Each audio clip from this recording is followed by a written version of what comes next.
Stargazing by Faith Young, and now we shall read it.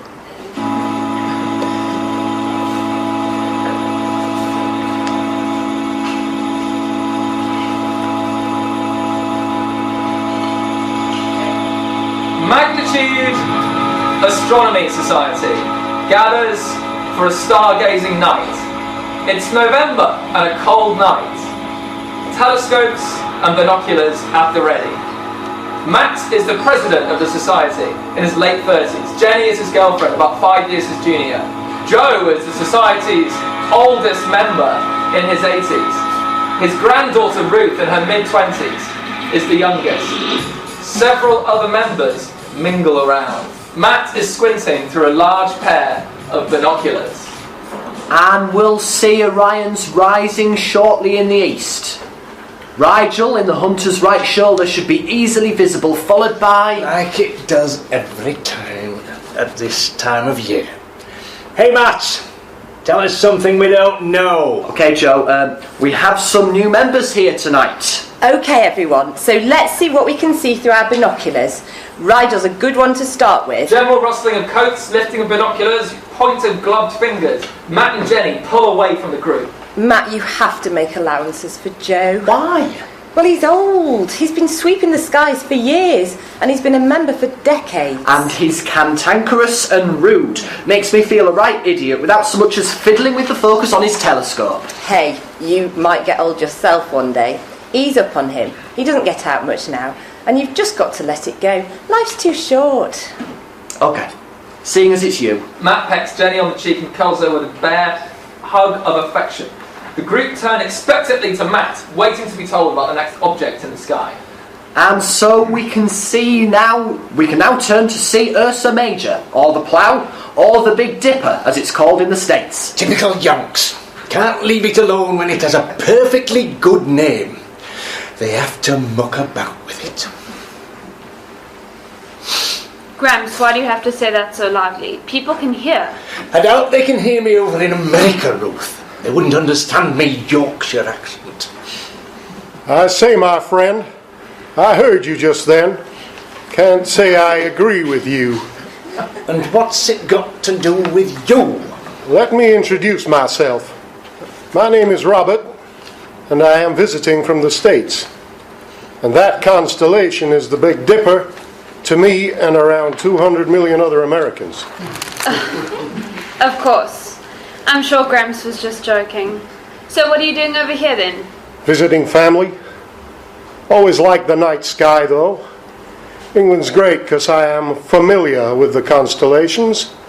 South of the equator, well, that's a different star map altogether. Have you seen the Southern Cross, Joe? Many moons ago, before you and he were born. Where did you see it? During the Korean War. But that's not my only claim to fame, you know. We'd best get on with our tour of the night sky. It's starting to get cloudy. Gently, Matt, gently. Well, you see, I once discovered a comet. Really? When was that? Come on, Joe, maybe this could wait. We're just going to track Jupiter and the Galilean moons.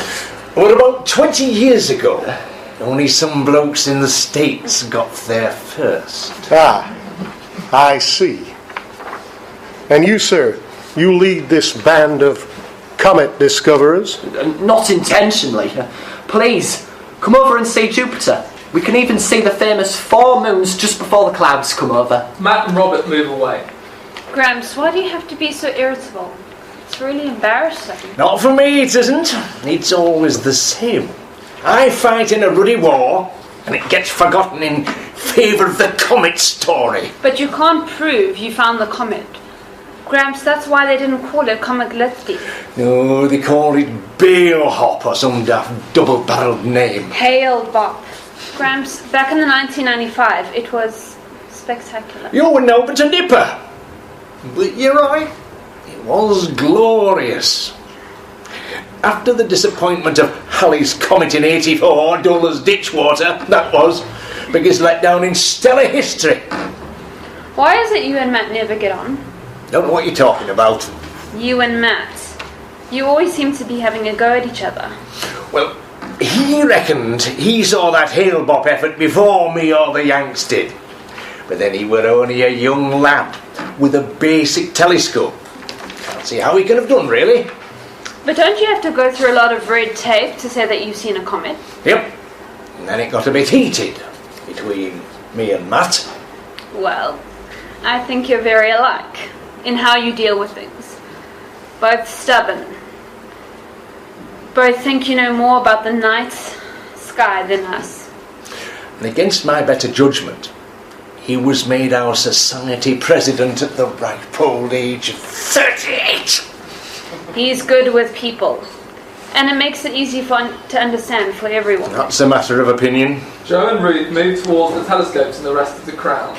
So, Galileo with his basic telescope discovered the 4 moons of Jupiter, which we can see tonight in 1610. But he didn't discover a comet.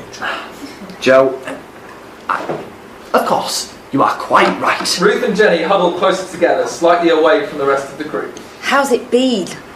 Difficult. Very difficult. Like it's a countdown to a rocket launch. Jenny gives Ruth a reassuring hug. Matt moves away from the telescopes and lets others squint at the skies. Robert joins him. Awkward customer, eh? He can be at times. I guess he must be one of your older members. Joe Giuseppe. He must be in his late 80s, yes. He's the oldest and grumpiest. Mind you, he lives on his own after his wife passed away. They had one child, Ruth. There is his granddaughter. She's his carer of sorts. Won't admit he needs help though. Stubborn as a mule. Thinks he's coping, but he isn't really. And he seems the persistent type. Guess he didn't like the choice of the president for this society, huh? Not much grace in the old man, that's for sure. So how come you're over here, in the darkest recesses of Yorkshire? I've been doing some research into my family. Turns out I have some English blood in me. Lucky I was here, really. As Joe mentioned, he served in the Korean War. I have a particular interest in that conflict. Joe will keep you fueled with his stories, I am sure.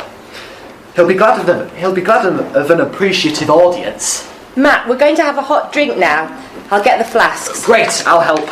Matt and Jenny fetch flasks and paper cups, pouring steaming hot drinks for the stargazers.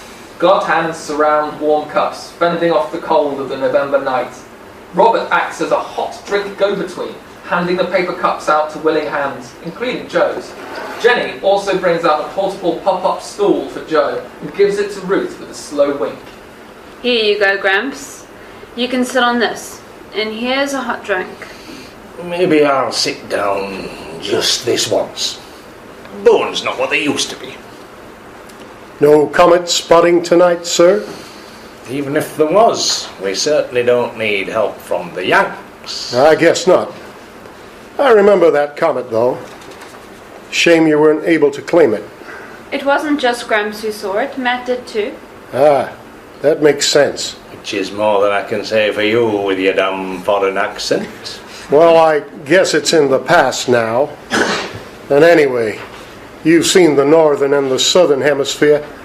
I am interested to hear more about your time in Korea. I was in the army, and the world was changing quickly. I was young, had big ideas. Thought I could change the world by serving out there. I wanted to be more than bystander, an onlooker. More than just a meaningless dot in time. And did you? Did I what? Did you make a difference out there? Out in Korea, I mean. 1950 to 1953, I think it was. You must have been a handsome young man at the time. With an eye for the ladies, maybe. Why do you want to know? I was telling young Matt there that I've been interested in that conflict for some time. To have someone here to say what it was like firsthand is, well, an honor and a privilege. Well, you see, my memory isn't what it used to be. No matter, my friend. I am here for another week. Maybe we can meet up and talk about it before I fly back. Maybe. Robert moves away to join the main group. Ruth, who's overheard the conversation, joins her grandfather. It's not like you, Gramps, to turn down an offer of a willing ear. Too damn nosy for my liking. Well, Gramps, as much as I love you, it's no wonder you're lonely. Turning down an offer like that. Do you find it hard to talk about it? What do you mean, lass? Perhaps you've got bad memories? I've certainly got memories. Not all bad, though. Gramps, I don't understand. Sometimes you are your worst enemy. Ruth moves away. Coffee break now over, the stargazing group gather around the telescopes once again. We've seen the largest planet of the solar system, Jupiter, the Roman god of the sky. We now move on to Mars, the god of war, easily visible to the naked eye because of its red colour. Who knows, one day we might land man or woman on there. We do make up half the human race.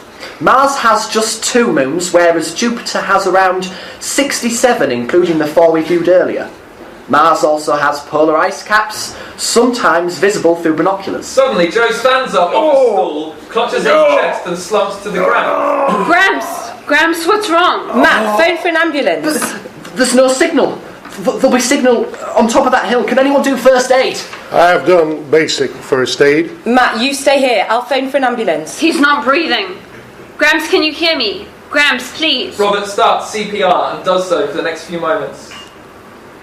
You can all just hang fire, folks. No, you don't understand. I understand perfectly well. I'm sorry, but old Mr. Gillespie here will not make a recovery. How do you know? Because he's gone. Look, we really haven't the time for this. It looks like he's had a fatal heart attack. Matt goes to Joe and feels for a heartbeat, but then puts his ear close to Joe's mouth. He's dead!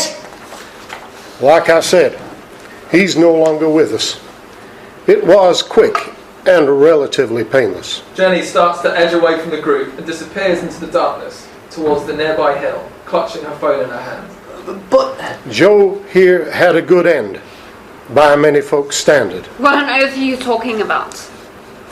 It's no coincidence that I am here at this little gathering this evening. I have been waiting for this moment for many, many years. And while your lovely girlfriend phones for the police, I will explain. You might say it was written in the stars that I should be here tonight with you good Yorkshire folks. During his time in Korea, Mr. Gillespie met my mother. She was in Army intelligence. And Joe here got suspicious. Followed her one night, then found out she helped the enemy. And he sent her to prison. He knew she'd be tortured by her captors. My mother survived, but died soon after the war ended. She was a broken human being. As a young child, I didn't understand, at least not at first. And yet he's lived with the knowledge all these years and has never paid for his ways. But you might be mistaken. I mean, how do you know it's Joe? It was Joe. Like I said, I've been doing my family history. Plus, a young boy never forgets things like that. I even remember the tattoo of the Big Dipper he had on his shoulder. He never mentioned your mother. My gran and him were married for years. Devoted they were. I don't doubt it. You must remember we are talking many decades... Sorry about the Australian accent. I don't doubt it. You must remember we are talking many decades ago, before he met your grandmother. But he's paid for his guilt now. Rather like Galileo, he paid for his views on the universe. You're insane. I am perfectly sane. Your grandfather will now meet his maker and receive his judgment. I am ready to receive mine. I hope your grandfather can be at peace. I will be. And what a perfect setting under the night sky. Sound of sirens in the distance. But I still don't understand how you knew he'd have a heart attack. Tonight of all nights, I didn't even know he had a bad heart. Not just a bad heart, an evil one too. Not one worth saving, that's for sure. Are you saying you caused this? I am not saying anything. Let's just say it's the will of the universe. Blue lights, sirens, an ambulance descends the hill. Jenny returns to the group. She joins Matt, who tensed up is keeping an eye on Robert, who calmly watches the proceedings. Ruth is still kneeling by her late grandfather, crying quietly, too shocked to take in anything else. As Jenny passes, she places a comforting hand on Ruth's shoulder. I think Robert, You think he finished Joe off? Yes, you? It's as though he planned the whole thing. Down to the finest detail. Doing his research, travelling over from the States, finding out about our group. It's crazy. No, I don't mean our American friend. I mean Joe planned it. Joe planned it? No doubt it will come out if there's a PM. But Joe's terminally ill. With what? Cancer. Cancer? But it sounds like he had a bad heart. Best way to go. Just that last few seconds of recognition, of pain, and then it's over. And Ruth, she knew? She knew. She knew his illness was incurable. She left the rest to me. I discussed it with Joe. He had a few last wishes. To get in touch with Robert for one, to die with dignity another, also to die with friends and family around him. Robert had an axe to grind. It was easy to persuade him. He won't get away with it. And he might implicate you and Ruth. That's a chance we're willing to take. But I think it's unlikely we'll get found out. Why? Robert is a respected surgeon in the States, knows his stuff. Whatever he slipped into Joe's drink, it won't be traceable. I just can't get my head around it all. Well, think of it as granting a dying man's last wish, and to help another get his revenge. All good things come to he, or she, who waits. Joe is placed on a stretcher with his face covered. A shooting star arcs across the night sky as the group disperses.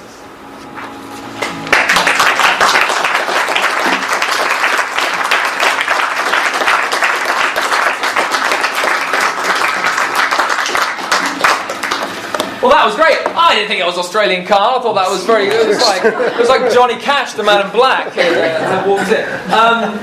Well, Faith isn't here to discuss that. But I mean, I suppose I just feedback a few things that I think. I mean, what I like about this play is that I think you can very richly imagine what all the characters are like. There's a really good mix of people in this play who are all quite defined and quite different.